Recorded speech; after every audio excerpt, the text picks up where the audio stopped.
We're back with the bear. This is season 3, episode 1.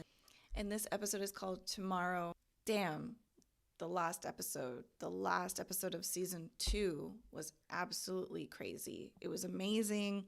It was hard to watch. They succeeded, but also there's so much that they need to figure out and work on.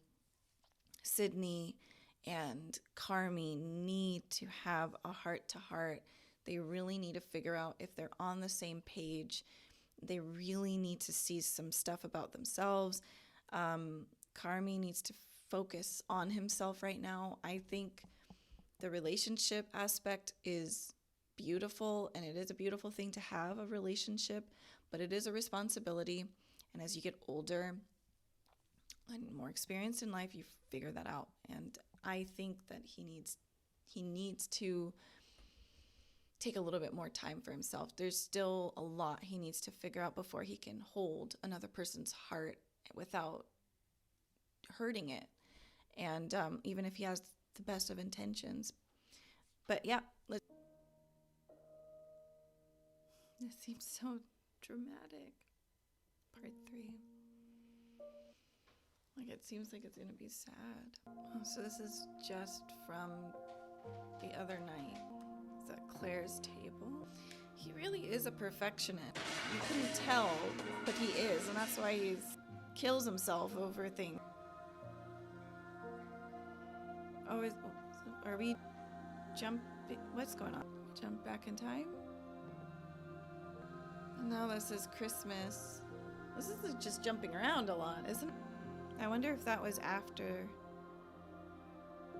Oh, yeah, I think it is after his mom crashed the car into the house. And then Claire was there for that and saw that. Tomorrow, got everything you need? New York's got everything.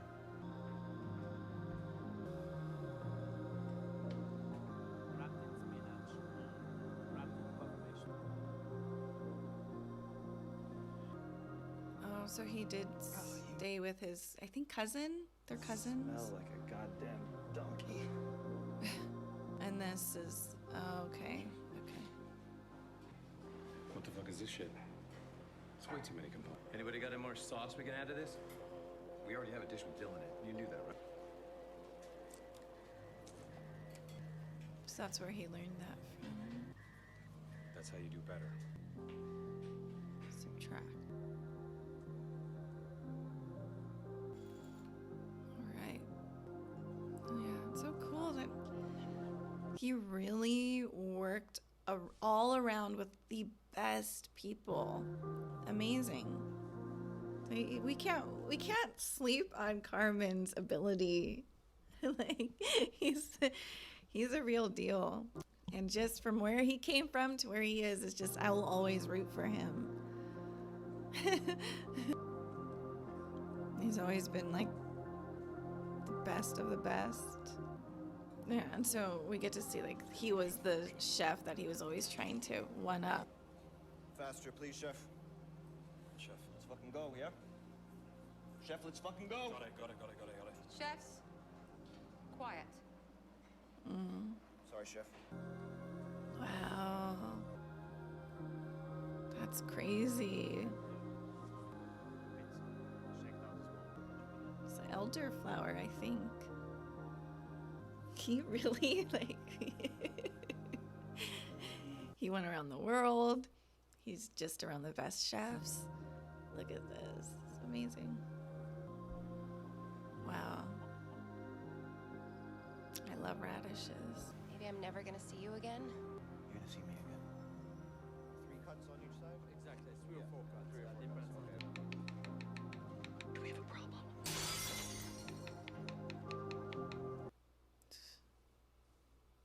You're nothing. All good, Tommy? Yes, chef. He really needs to take a shower. Fuck you. My God, I would trip him. I can't, like, I could not. I would get fired. There's just no way. I can't, but this guy is focused. That's the thing. Like, he's so focused. He knows this place sucks, but he knows this is, if he wants to be the best of the best, he's got to stick through it, which sucks. But that's kind of that thing. I couldn't have let that guy say fuck you to me, though. It's just impossible. Yeah, remember where you came from. Remember who you are. Do not be discouraged.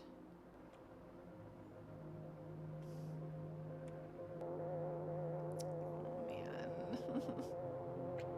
I'm so sorry.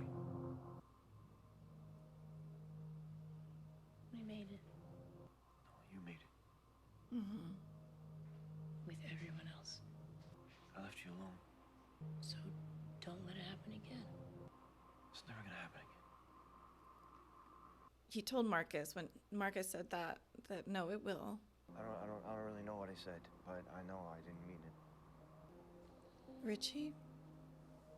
I'm sorry. I love you. And I'm sorry. And I'll see you tomorrow. Okay, bye. I mean, he feels bad too. They called him his mom's name, and that's messed up. This makes me want to go cook. I've been in like cooking mode for the last 2 years, and I'm just starting to really enjoy it. And I just never came from a household where we cooked. Yeah. When I watch this, I'm like, gives me ideas of what to try out. I'm learning I really love cooking, and I love learning. 5 more seconds on these, chef. Chef. Yes, chef. You got this? Yes, chef. Are you sure? Yes, chef. Do you need me to finish it for you? No, chef. 5 more seconds on these, always, chef. Wow, the plate had to be just tiny bit adjusted. The perfection that she wants. Yeah, he lives, eats, breathes cooking. This is what he is passionate about. Dad, Carm, I'm okay. but if you're not, and if it's too hard, if it's too much in New York, you can come home. I'm good at this. I know you are, honey.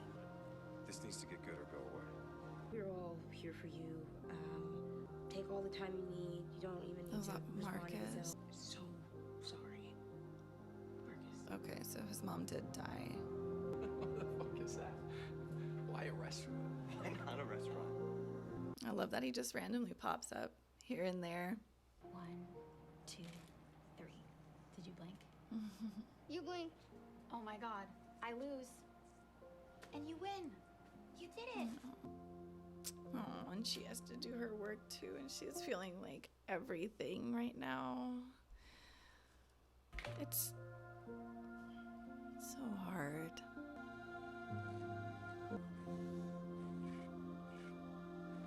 This is so soothing. This has been a beautiful and awesome episode. I like this. Everything they're doing here, I'm so enjoying. Cutting up the mushrooms, picking out the radishes from the dirt, making the sauces, the colors, the plating. It's so therapeutic, and it's like ASMR, I guess. And then also, like, my mouth is watering because I'm like, I know all of this tastes delicious. And then mix in with the emotional, relational, restaurant stuff. This is really awesome. You want me to finish that for you, chef? You sure? Yes, chef. Hustle, chefs! Every second counts. Thank you. Wow. So he's like leveling up. Beautiful drawings. Thank you, chef. Oh, that is so pretty. Check that out. Oh, Absolutely no fucking idea. oh, he's so nice. Jeez. Dang it. I wanted to jump through Shaking? the You screen. nervous? God, what an ass. Should just take your time thinking about that. Yes, chef. It was way longer for that to I'm impressed with his composure. Coming from a household like that and keeping that composure, very interesting. Oh no. This is the call.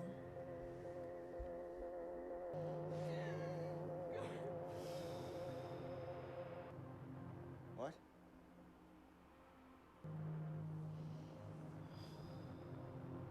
We can do this.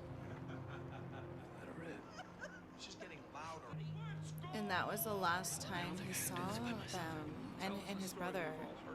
That was the last moment. And this is the funeral. He never made it there.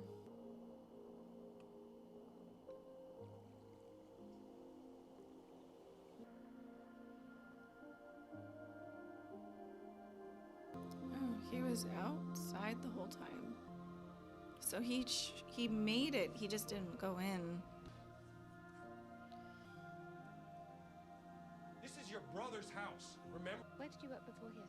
I staged at the French Laundry, a family-owned restaurant. Oh, do you cook there?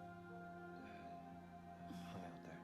Have you ever been to Copenhagen? Oh, so she sent him. She saw his potential.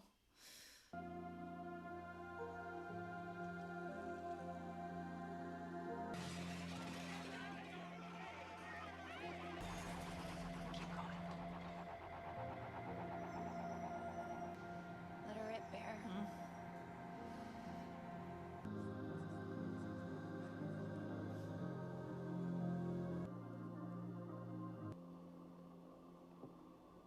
Opiate of hamachi with blood orange. Enjoy. Oh, this was her perfect bite. Like the best bite she ever had.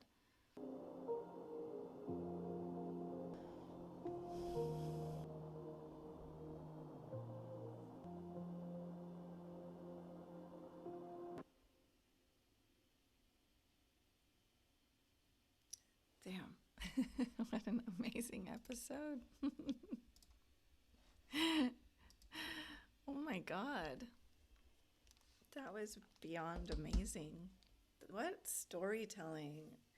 Christopher Storer. I feel like he's just, I want to know more about him.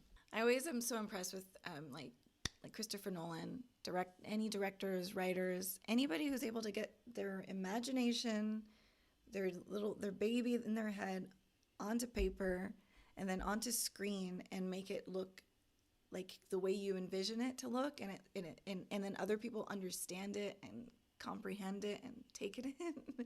I'm always so impressed with that. It's unbelievable. I just don't know how the process works. But yeah, so props to Christopher Storer, because he seems to be just doing a lot here, and everyone else who's writing and doing everything,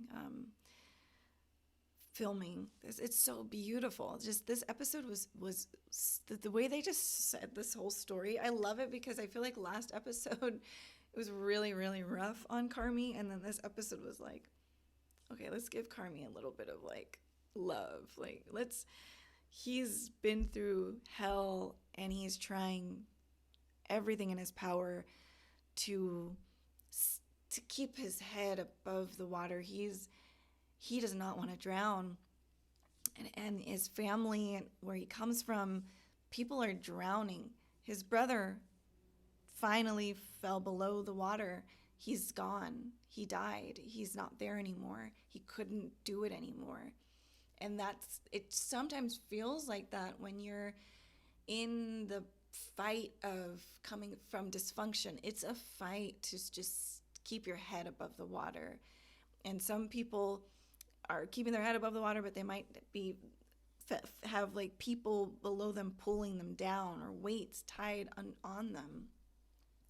Not everyone has the weights, but it just, that's how it feels. Like you're just fighting through so much more. And like then you get to see the people who are standing on the island out of the water with the tools, with whatever they need, but then there's people who are drowning. And that is what I feel dysfunction is. And when you're trying your darndest to just get out, just to keep your head above the water is exhausting. And that's pretty much what's going on with him. Like that's what, when people come from dysfunction, that's what's going on. And so my heart, again, it goes out to anybody who's trying so hard and came from nothing or came from difficulties, because it's easier to drown than it is to stay above the water and then it's a miracle to even get out of the water. And that's that. And it's hard work. So my heart, I love Carmi. I love the whole thing about him. For me, the takeaway that I'm seeing from this is that I don't know whether or not he should have went to the funeral. I just think that he might have known that was going to take him off his game. And right now, he is the only one that can save his family. He's the only one that can make it. There's like a correlation between making it and potentially helping those in your family or the people you grew up with, and bringing them aboard once you've got your ship made and everything is going good there. I think that might be why he's like, he just knew he could not process Mikey's death just yet. He just couldn't. And it's not selfish.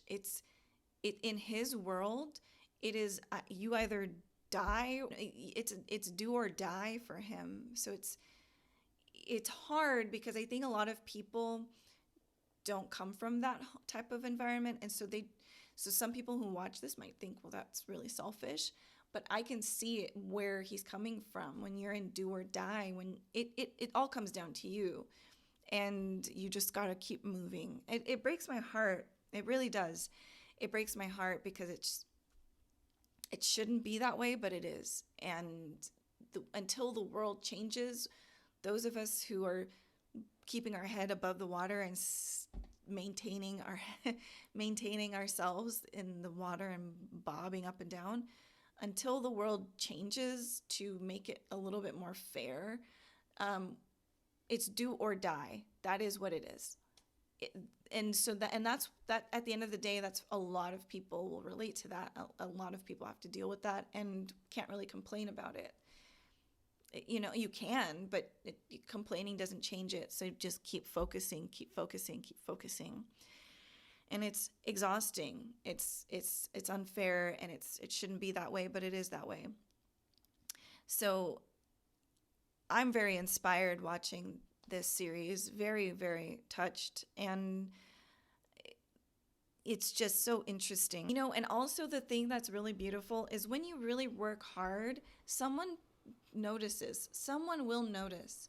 And that's the beautiful thing about that. Like, don't for a second think you won't be noticed. You will. If you sweep the floor, you sweep it really, really good, you're going to be noticed. If you're an artist and you do it really perfectly, you're going to be noticed. Anything you do that you can do your best at, someone will notice it. And just like Chef Terry noticing all the time and effort that Carmi was putting into this job, she saw that and was like, I'm going to get him on a plane to Copenhagen. He's going to advance in this. So it's really beautiful. And obviously she did the same thing for, I forget the other guy's name, Will Poulter's character, obviously, since he was in Copenhagen. So it's really cool, even though you might not have people around you patting you on the back saying good job, and yeah, it would be wonderful if everyone got that. And for anyone who's hasn't had that good job, you don't need it, but I'll say good job, whatever you're doing, keep doing it, keep going forward. It will pay off. You just got to keep going no matter what. Just keep going. Okay, this was an awesome episode, another one. I will see you guys in the next ones. Thank you so much for watching with me. See you soon.